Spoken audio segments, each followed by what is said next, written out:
कुमार यादव और मैं प्रदेश में अंतर जनपदीय शिक्षक वेलफेयर एसोसिएशन चल रहा है जिससे प्रदेश के सारे जो भी टीचर्स अंतर जनपदीय ट्रांसफ़र में आते हैं। और मुझे लगता इस समय प्रदेश में सबसे अधिक अंतर जनपदीय शिक्षकों की संख्या है जिनकी लड़ाई जिनके वरिष्ठता के लिए हम लोगों ने ये संगठन बनाया था। जब पुराने संगठनों ने वरिष्ठता प्रथम नियुक्ति की बहाली की बात नहीं की तो हम लोगों ने प्रथम नियुक्ति सरकार से प्रथम नियुक्ति वरिष्ठता कराने के लिए ये संगठन बनाया था। और आज ये संगठन प्रदेश के लगभग सभी जनपदों में शिक्षकों की समस्याओं को रख रहा है और उन्हें हल करा रहा है। दूसरा सवाल मेरा ये रहेगा, वर्तमान समय में प्रदेश सरकार द्वारा जो विद्यालय मर्ज किए जा रहे हैं उस संबंध में आप क्या कहेंगे? ये बहुत बड़ा सवाल है। आज गांव गरीब मजदूर की शिक्षा पर बहुत बड़ा सवाल है। सरकार गांव गरीब मजदूर की शिक्षा को समाप्त करना चाह रही है। जहां तक आपने देखा होगा, हम सब देख रहे हैं पश्चिमी देशों में, यहां तक कि हमारे ही प्रदेश के तेलंगाना राज्य में आप देख रहे होंगे, अभी भी वीडियो आ रहा है, एक बच्ची एक विद्यालय में पढ़ती है, राजकीय विद्यालय में एक बच्ची के लिए वो स्कूल चल रहा है। तो पश्चिमी देशों में ऐसा लगभग हर जगह है कि बच्चों की छात्र संख्या को कम, जो न्यूनतम छात्र संख्या है उसके लिए भी वहाँ के देशों ने, वहाँ की सरकारों ने ट्रेन और बसेस का इंतजाम किया है, ट्रांसपोर्टेशन का, उस बच्चे को लाकर इस विद्यालय लाने के लिए।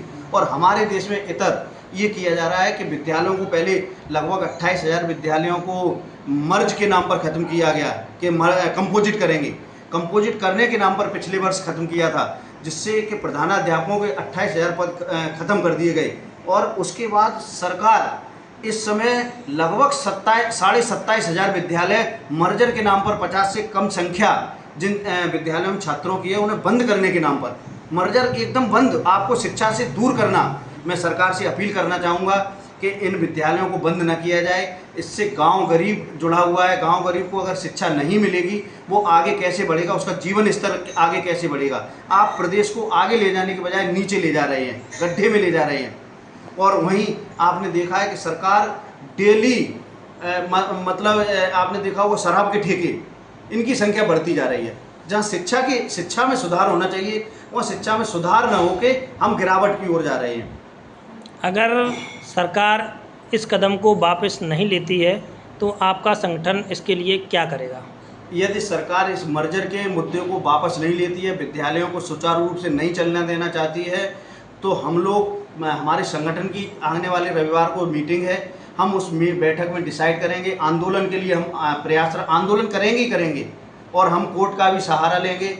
हमारे साथ गांव के ग्रामीण अभिभावक, एसएमसी प्रधान, सभी लोग हम शिक्षकों के साथ हैं, बच्चों के साथ हैं। हमारे बच्चे भी गांव के आंदोलन के लिए तैयार हैं। सरकार भर्तियां करे और सरकार विद्यालयों को सुविधाएं दीजिए। आपने देखा है विद्यालय, सरकार ने इसमें एक पॉइंट में कहना चाहूँगा, सरकार कह रही है कि शिक्षकों की नाकामी के कारण हम विद्यालय बंद कर रहे हैं, या जो संख्या है बच्चों की, शिक्षकों नहीं पढ़ाते नहीं है या कोई और कारण है, इस वजह से हम बंद कर रहे हैं। सबसे बड़ा कारण है इसमें कि सरकार और प्रशासन नए विद्यालय, प्राइवेट विद्यालयों को मान्यता देता है। और उसमें मैं खुल के बात करना चाहूँगा, पैसे के लेन देन के आधार पर उन्हें मान्यता दी जाती है। और जब आप कहीं प्राइवेट विद्यालय को मान्यता देंगे तो सरकारी विद्यालय आपका कैसे चलेगा? मैं सरकार से पुनः मांग करना चाहूँगा, मैं अंतर जनपदीय शिक्षक वेलफेयर एसोसिएशन के प्रदेश महामंत्री होने के नाते, एक जिम्मेदार पदाधिकारी होने के नाते सरकार को एक मेरा सुझाव रहेगा कि आप सरकारी विद्यालयों को चलने दीजिए, उन्हें प्राइवेट विद्यालयों की तरह सुविधाएं दीजिए, उन्हें फील्ड दीजिए, उन्हें पुस्तकालय दीजिए बड़ा बच्चों के लिए। और मैं स्वयं कह रहा हूँ, मैं स्वयं अपने बच्चे वहाँ पढ़ाने के लिए तैयार हैं। हम शिक्षक तैयार हैं। सारे कर्मचारियों बच्चे आप कह दीजिए हम पढ़ाएंगे। यदि उन प्राइवेट विद्यालयों के बराबर उनकी बिल्डिंग हर चीज़ सुविधाएं देंगे तो सारे बच्चे हम सबके भी पढ़ेंगे। और कोई मतलब सवाल ही नहीं है बच्चा इधर उधर चला जाए। जब आप 2-3 किलोमीटर की रेंज में कई प्राइवेट स्कूल्स को मान्यता दे देंगे तो आपका सरकारी विद्यालय कैसे चलेगा? और सरकारी विद्यालय शिक्षक तो जुड़ा ही है, शिक्षक के साथ शिक्षा मित्र, अनुदेशक, रसोईया, आप उन सब का रोजगार लेना चाह रहे हैं। मेरी विनम्र अपील है माननीय मुख्यमंत्री जी से, मैं केंद्र सरकार से भी पुनः विनम्र अपील करना चाहता हूं कि इस मामले में हस्तक्षेप करें और राज्य सरकार को निर्देशित करें कि गांव गरीब पिछड़े लोगों के, गरीबों के विद्यालयों को न खत्म किया जाए, उन्हें ऐसे ही चलने दिया जाए। शिक्षा मूलभूत अधिकार है, संविधान में भी अनिवार्य और निःशुल्क शिक्षा का प्रावधान है, तो हमें हर बच्चे को निःशुल्क और अनिवार्य शिक्षा देनी चाहिए।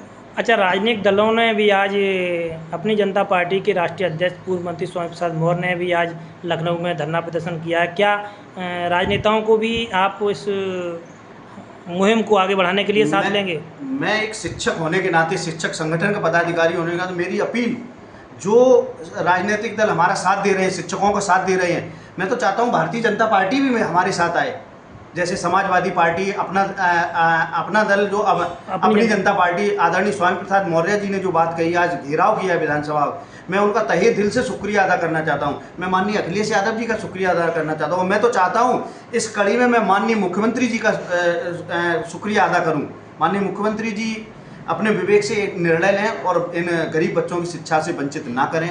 मेरा उनसे बहुत बहुत विनम्र अनुरोध है। धन्यवाद।